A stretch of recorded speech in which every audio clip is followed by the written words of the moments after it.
Hello and welcome to another Maximum Power Up video. Today I want to have a look at one of the topics that I really do like, and that is the old magazines. Now, the one I'm looking at today is something that I've only recently just become aware of and got my hands on a couple of issues for the first time ever, because at the time I didn't buy this magazine, so when I had a chance to get a couple of issues of it, I thought I'd take up that chance. Basically, I spend a lot of time looking at the old 16-bit Super Nintendo magazines and things like that. But this time I've gone for a very, I would say, well-known series of magazines, although this one absolutely flopped, and that is Mean Machine's PlayStation. Now, everyone knows the Mean Machines brand. It was really popular. It then split into Mean Machine Sega and the Nintendo magazine system in the early 90s. So in 1996, Mean Machine's PlayStation was launched. Now, it only lasted, I think it was about 7 issues. Here I've got issue 0, which came with a X-Men comic as well. And I also got issue 1 here with Street Fighter 02 on the cover.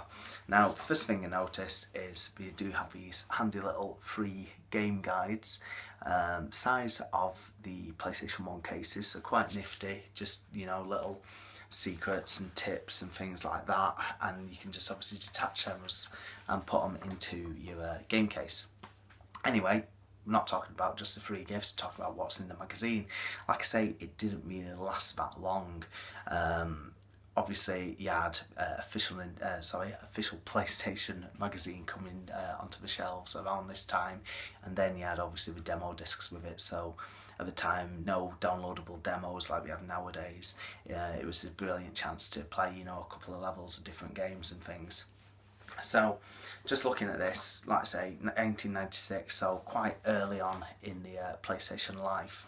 We're still trying to go for the sort of Mean Machine style, but it does seem a bit hollow compared to, you know, like the glory days of the early 90s. So, just to obviously think of a couple of key things here, you've got release dates page there with quite a few key games, you know, on the horizon, like Tekken 2, X-Men Children of the Atom, Darkstalkers, and I have it here for Buster Move 2, a game that I've still got in my collection, and it's absolutely brilliant, so addictive. Sure most of you, you know, agree with me on that. And then you've just got like a little chart here, number 1 in the chart there, Fade to Black, sort of sequel to a Flashback, popular, you know, on the Amiga, Super Nintendo. So first thing really is I'm going to look at quite a few games to come. End of 96, start of 97.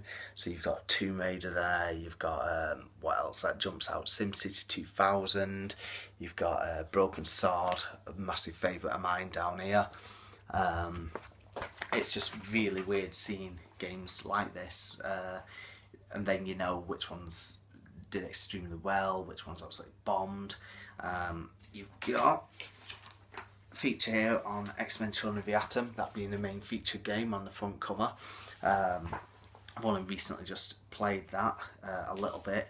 I'm not mad on me one-on-one beat-em-ups. I think that's mainly because I'm not, you know, that good at them. I've just not got the reflexes, something that I've mentioned so many times. Just moving on to a few other things featured. Now, this is one of the few racing games I've absolutely loved, and this was a great game, Formula 1 on the PlayStation. So, I don't know what it was about this, I just found it quite playable, easy to pick up and get into. I spent quite a bit of time on that and its sequel. So obviously we've given that like 94%. Again, a few of the familiar names were still hanging around, you know, this Mean Machine's PlayStation, but again, like I say, maybe it was a sign of the times, you know, magazines were starting to change. The PlayStation as well was obviously a bit more of a grown-up console, so maybe this sort of like cartoony type magazine, wasn't what people wanted. So next up, massive review there, Tekken 2. Again, not being a massive fan of Tekken games myself, but obviously I know how popular they are, especially, you know, the early ones, and again, giving that a massive 94%, and there's another advert for a special reserve, sort of like any magazine you bought in the 90s, they always were in it, you know, well, Games Magazine. Feature there on actual golf, series that's no longer going anymore, obviously popular, you know, along with actual soccer, and I think actual hockey, I seem to remember. My mind may be letting me down on that one there. And then you've just got your usual things that you get in magazines like Cheats. You've got a feature here, well, review on Hard Trilogy, something that is still a good game now. I know graphics aren't great, but it's still, you know, 3 totally different type of games on one disc, so not bad at all. Rated that 91%. I remember getting that when I first got my PlayStation, and I was really surprised by, you know, with the light gun game, the driving game, the action adventure game as well. What else have we actually got in here? Just flick through it. Mentioned just slightly earlier, Bust a Move 2, given 90%, which I totally agree with, because even now it's such a good game, it's just so addictive. And I suppose with things like mobile games nowadays, people just want those quick, easy, you know, puzzle type games. I think we've all, you know, experienced them at some point. Just moving on slightly, preview there for Wipeout 2097. Obviously the original Wipeout being one of the first games for the PlayStation. The Wipeout series was absolutely fantastic, really well pushed gaming into the sort of next generation from my point of view anyway. And again, with that sort of dance soundtrack, it sort of, you know, helped get the PlayStation into the clubs and everything like that. Around this time, you've still got your 16-bit consoles that are still going, your Mega Drive, your Super Nintendo. You've also then got series that are still going from these 16-bit consoles into 32-bit. So here we have got Micro Machines V3. I remember playing this when it came out. Again, you know, similar type of thing, slightly nicer graphics, but it was popular. Micro Machines was really popular at the time. Again, you got things like Bubsy 3D, Earthworm Jim 3D, you know, still like sort of 16-bit well-known titles moving into, you know, this generation of gaming. I think that might be about it. One last preview. We have got Pandemonium, a game that I liked quite a lot, and I've got this on my PSN. I bought it fairly cheap for a couple of pounds, and so it's on my PS3. Again, just a nice 3D platformer. I don't know if anyone's a fan of the Pandemonium games. I know we only did like 1 and 2, but you know, it seemed really good at the time. Speaking of which, for it's the end of this issue, Crash Bandicoot there, obviously massive games. I always thought Crash Bandicoot was like, you know, one of the very first games out for the system, and it was obviously the big sort of mascot for Sony, and the first Crash Bandicoot game was absolutely fantastic. Obviously it lost its way a little bit, but I think for a preview issue, something I struggled to get my head around, you know, like issue 0, but obviously we're still charging £2.50 for it. I always thought when they did preview magazines, it was just, you know, like something, what, 16-20 pages, you know, just to get used to, you know, what's going to be in that magazine. Just quickly have a quick look at issue 1. The guide on that one is Tekken 2, let's say one of the big titles at the time. Key games in there, I'm not going to spend too much time going through it. Like say the cover game, Street Fighter 02, which I think I might still have a quick... yeah, well, Street Fighter Alpha 2. I remember getting this, and it's still my original copy of it, although it is quite battered now. It got well played, you know, having mates around and things like that when I was thinking about 16, 17, so, you know, it's getting on for a few years now, definitely.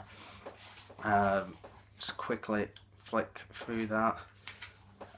Like I say, it's just a preview, so the review was still to come. Don't know if you remember this fighting game, Tobal number 1. Again, you had quite a few different fighting series going on these early days of the PlayStation.